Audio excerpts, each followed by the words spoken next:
Domande con risposte multiple. Non è un esame scolastico, ma un sondaggio consegnato ai dipendenti, una sessantina, della Blue Ergo, azienda specializzata in componenti elettrici. A scatenare le polemiche la domanda relativa ai criteri di scelta per procedere ad eventuali iniziative di licenziamento.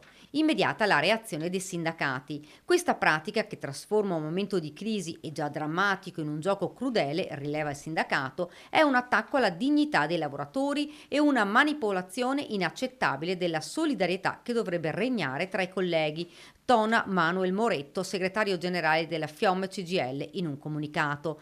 A fargli eco Sara Pasqualin, segretaria generale della CGIL.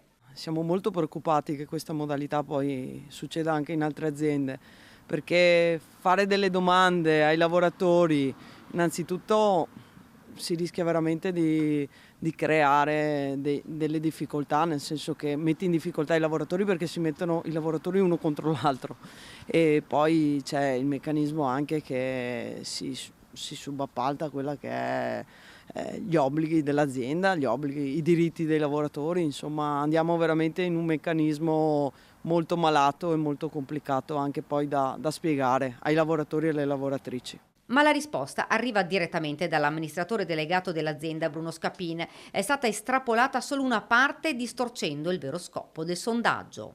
Lo scopo di quella domanda era una domanda che era assieme ad altre ed era legata non tanto a chiedere al dipendente chi vorresti licenziare, ma quale secondo il dipendente era il criterio, tra cui c'erano i volontari oppure nessun criterio, nessun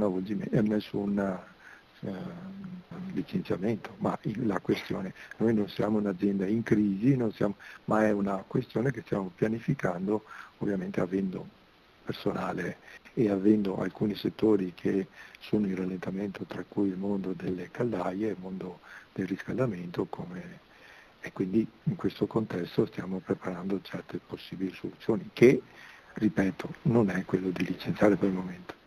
Non abbiamo mai messo un dipendente contro l'altro, conclude l'amministratore delegato. Era un percorso per tutelarli. In queste ore intanto si sono svolti dei vertici in azienda con dipendenti e nelle prossime ore è previsto un altro incontro a livello sindacale. Sul piatto il fatidico questionario.